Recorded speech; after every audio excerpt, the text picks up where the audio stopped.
Joining me now, I have Congressman Roger Williams, Republican from Texas. Congressman, always good to have you on the show. Let me just pick up where Joe was leaving off there and your response to that soundbite from Governor Walz saying that President Trump campaigned to make America safer. Do you think we're safer in this moment, sir? Well, we're not. I mean, you look at, what happened in Portland and of course, Minnesota. But this is what happens when you have leadership that does not support law enforcement, does not want law enforcement. It consequently invites criminal activity. They defend criminal activity. And this is what you got. It's lawlessness, and I think it's to be blamed on leadership, and certainly in Minnesota, and Portland's got a history of it also. We know that, these agents were sent in, some 2,000 of them, to tackle deportations, immigration, also fraud. Do you think that kind of presence was needed and necessary in the city of Minneapolis to begin with?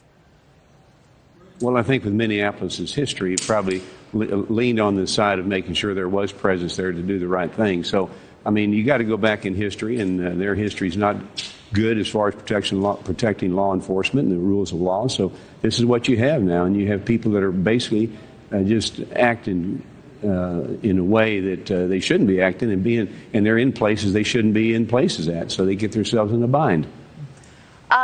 You have local officials now in both Minneapolis and Portland pushing for ICE and Border Patrol to get out of their cities. Where do you see this standoff headed from here, sir?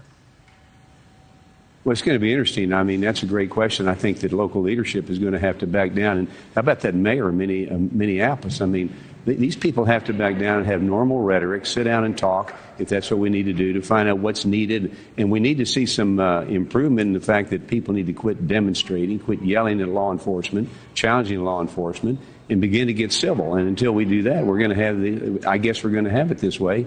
And the people that are staying in their homes or doing the right thing need to be protected. Do you think that the White House also needs to cool rhetoric, though, on their side before, the end to a full investigation, immediately coming out, blaming leftist ideology, calling this terrorism? Kristi Noem went on to blame the Biden administration before this for starting this all in the first place. Do you think the administration also needs to cool down?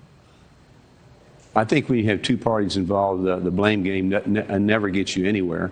But I think they need to calm down and have some dialogue and find out what's wrong, what's right, how can we fix it. I mean, that's the way businesses operate. That's the way people operate their lives and their families. And I think that would be a good idea for the parties to sit down and say, where do we go from here? Yeah. And so how do you see your specific role in that, sir, as a member of Congress trying to de-escalate the situation? What's your pledge?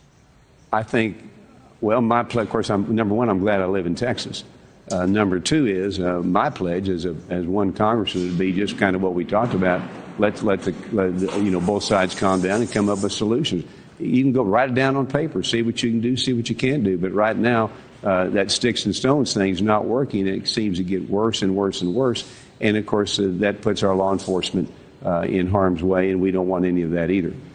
Of course, the other big headline that dropped yesterday is that the FBI is now the sole investigator of this case. Local officials aren't going to have access to evidence or interviews. How is that fair, sir? Well, I think the FBI is in control of this investigation. I think that's what's legal. And, if they don't want to have others get involved, I don't know why that would be. I would think if you're going to come to a solution, everybody needs to see the same thing. But that's the call of the FBI, not the call of me in Congress. Congressman Roger Williams, I got to end it there, but thank you so much for your time on a Friday morning, sir. Okay. Appreciate it. All right. Thank you, Marky. You bet.